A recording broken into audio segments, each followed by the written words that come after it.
नमस्कार दोस्तों, आज मैं आपको सुनाने जा रही हूँ शादी या सजा।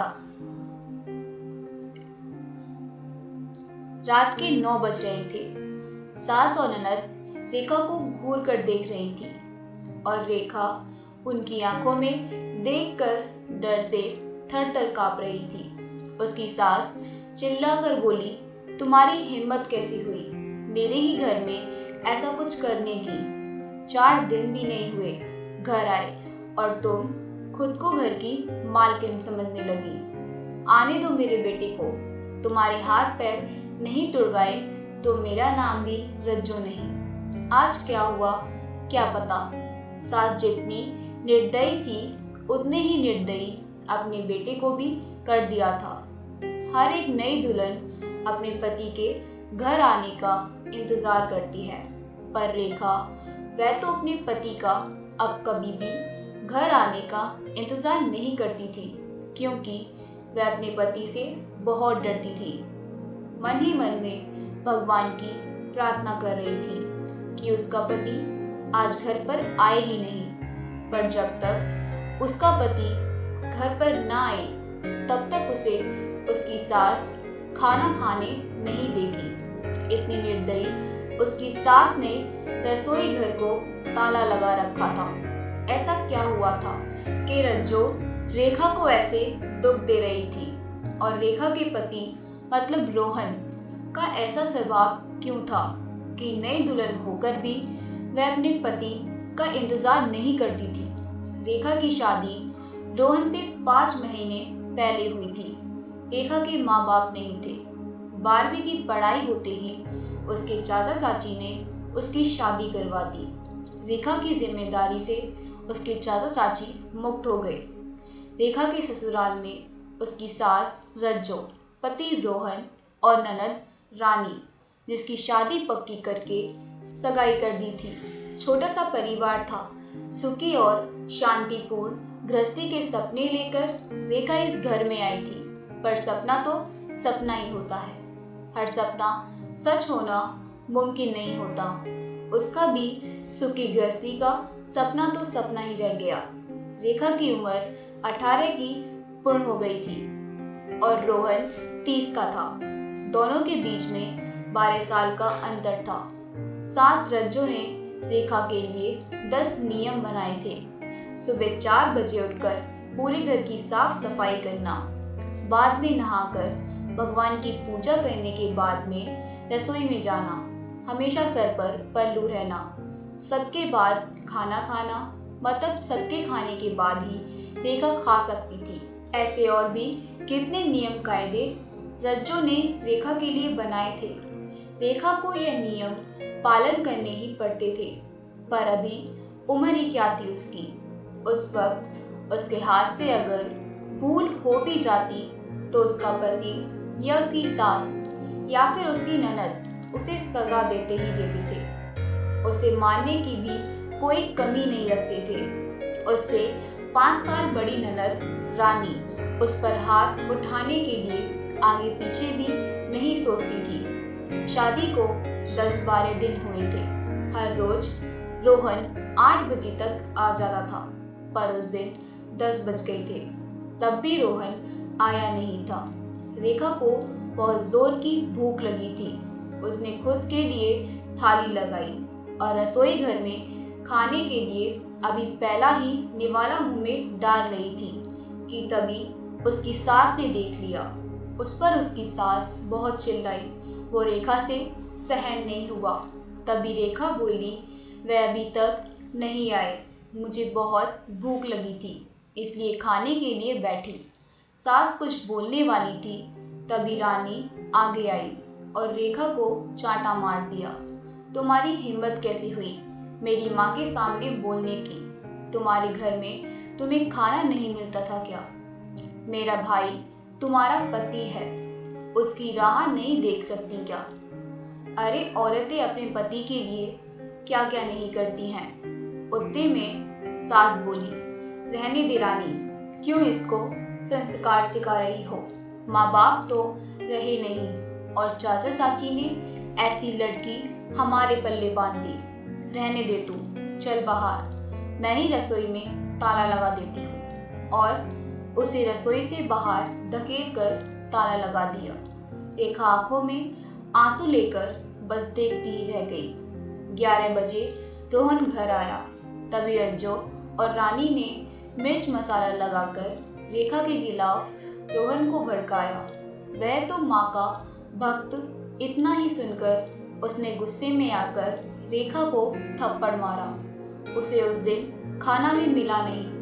एक दिन की बात है कि रेखा रसोई घर में खाना बनाकर रज्जो और रानी को खाना दे रही थी। दोनों हॉल में टीवी देखते देखते खाना खा रही थी, और इधर रेखा एक एक गरम गरम रोटी उनको परोस रही थी। आज सुबह रेखा को सिर्फ एक ही रोटी उसके सास ने खाने को दी थी। रेखा को बहुत जोर की भूख लग रही थी, पर रोहन तो 10 बजे के पहले आने वाला नहीं था। पर रेखा को भूख सहन नहीं हो रही थी। सास और रानी का खाना खाने के पहले रसोई घर को ताला लगाने से पहले रेखा ने जल्दी से रोटी अपने पल्लू में बांध कर रख ली। जब माँ बेटी का खाना होने के बाद उन्होंने रेखा को बाहर निकाल कर रसोई घर पर ताला लगा दिया और दोनों उनके रूम में आराम करने के लिए निकल गई। उसने पल्लू में बंधी हुई रोटी निकाली और रोटी वैसे ही बिना सब्जी के खाने लगी। रोटी खाते खाते उसकी आंखों से आंसू बह रहे थे। उसका स्वाभिमान इस बात के लिए रजामंदी नहीं दे रहा था, लेकिन क्या करे, यह भी उसे समझ आ रहा था। ठीक उसी समय रज्जू किसी काम के लिए उधर आई और उसने रेखा को रोटी खाते हुए देख लिया। बस फिर क्या होगा, तमाशा चालू हो गया, और उस वजह से रेखा भगवान से प्रार्थना कर रही थी कि रोहन घर पर आए ही नहीं। क्या पता आज वो क्या करेगा। शादी के बाद इनके ही सामने खाना खाया था, तब भी थप्पड़ मारा था, पर आज तो रोटी चुराकर खा रही थी। थोड़ी देर बाद रोहन घर पर आया तो रेखा का दिल जोर जोर से धड़कने लगा। डर के मारे पसीने से भीग गई। कुछ ही मिनटों बाद अचानक से रोहन की जोर से आवाज आई, रेखा जल्दी बाहर आओ। रेखा डरकर थर-थर कांपते हुए बाहर आई। देखा तो सास अब भी शेर की तरह उसकी तरफ देखकर घुर्रा रही थी। रानी भी मन ही मन में मुस्कुराकर देख रही थी, और रोहन उसकी आंखें खून के जैसे गुस्से से लाल हो गई थी। जैसे ही रेखा रोहन के सामने आई, उसने उसके बालों को पकड़कर जोर से धकेल दिया।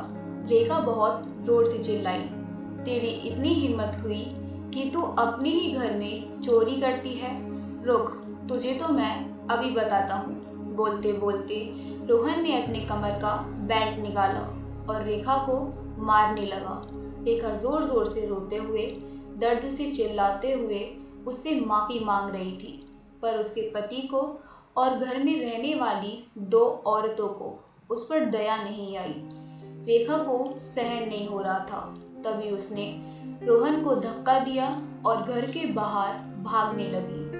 तभी अरे पकड़ो उसे, बाहर कहाँ चली? रज्जो रोहन को बोली। तभी रोहन बोला, जाने दो माँ, भागकर कहाँ जाएगी? कहाँ उसे पालने के लिए उसके मायके वाले हैं जो उसे संभाल लेंगे। आएगी वापस घूम के यहीं पर, जाने दो उसे। पहले मुझे खाना परोसो, मुझे बहुत भूख लगी है। रोहन का बोलना सुनकर रज्जो ने रोहन को खाना दिया, और आज भी सभी खाने के लिए बैठे, पर रेखा की याद किसी को भी नहीं आई। बाद में थोड़ी देर बाद रेखा घर में आई। उसे देखकर तीनों राक्षस जैसे हंसते हंसते उसके सामने खड़े हुए। आ गई वापस महारानी? क्या हुआ, मायके वालों ने घर में नहीं लिया? रज्जो ने उसे ताना मारा। तभी रोहन बोला, जब तक तुम मेरे पैरों पर अपनी नाक नहीं रगड़ती, तब तक मैं तुम्हें घर के अंदर आने नहीं दूंगा। मुझे धक्का देकर चली गई थी ना? हाँ भैया, इतनी जल्दी से माफ मत करना। अब अगर इसे माफ किया ना तो कल यह सिर पर चढ़कर नाचने लगेगी। ऐसी लड़की का क्या भरोसा। अरे भरोसा तो अभी हमें तुम पर भी नहीं हो रहा।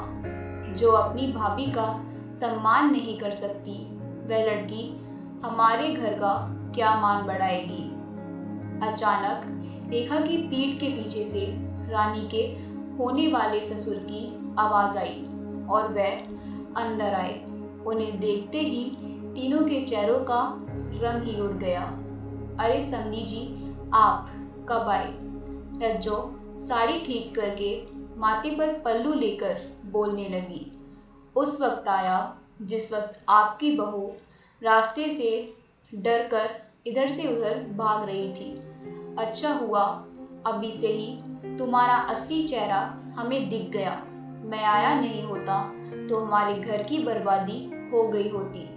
अगर ऐसी बहू हमारे घर आई होती तो रानी के होने वाले ससुर उसकी तरफ हाथ दिखाकर बोले, नहीं नहीं, आपको कोई गलत फहमी हो गई है पापा, आप अंदर तो आइए, मैं आपको सब समझाती हूँ। रानी ऐसे बोली तो उसके ससुर बोले, कौन से पापा, किसके पापा? माफ करो, हमें अब आपके साथ कोई भी रिश्ता नहीं करना, और जो आपको समझाना है ना वो बाहर खड़े पुलिस को बताना। अचानक पीठ के पीछे से पुलिस अंदर आई। पुलिस को देखकर उन तीनों की बोलती ही बंद हो गई। क्या बोले कुछ समझ नहीं आ रहा था। तभी रज्जो नरम आवाज से रेखा को बोली, अरे बहू, छोटी बात पर कोई पुलिस को बुलाता है क्या? छोटी सी गलत फहमी हो गई है ना, और ऐसी छोटी बड़ी परीक्षा हर एक औरत को शादी के बाद देनी ही पड़ती है। और यह तो तुम्हारा ससुराल है ना, ससुराल वालों का मान रखना तो तुम्हारा कर्तव्य है बेटा। माफ कीजिए सासू जी, मुझे ऐसी परीक्षा देने का कोई शौक नहीं है। मैंने शादी थप्पड़ खाने के लिए नहीं की थी, और यह ऐसा कैसा ससुराल जहां मुझे रोटी भी चुरा कर खानी पड़ती थी। आपने मुझे कमजोर समझा था क्या? मेरा मायका नहीं है पर मैं कमजोर नहीं हूँ। अभी यही संस्कार अपने बच्चों को जेल में देना। अंत में पुलिस ने उन तीनों को पकड़कर जेल के अंदर डाला। रानी की ससुराल वालों ने शादी तोड़ दी और रेखा को एक स्वयंसेवक संस्था ने आगे जाने का मार्ग दिखाया। रेखा संस्था के साथ में काम करके लोगों को घर में होने वाली घरेलू हिंसा के बारे में जागरूकता फैलाने लगी। उसने अभी सही मायने में जिंदगी की नई शुरुआत की। अगर आपको हमारी ये कहानी अच्छी लगी हो तो हमें कमेंट करके ज़रूर बताएं और हमारी वीडियो को लाइक ज़रूर करें। और अगर आप हमारे चैनल पर नए हैं तो आप हमारे चैनल को सब्सक्राइब करके हमें सपोर्ट करें, क्योंकि हमें आपके सपोर्ट की बहुत ज़्यादा ज़रूरत है। आपका बहुत बहुत धन्यवाद।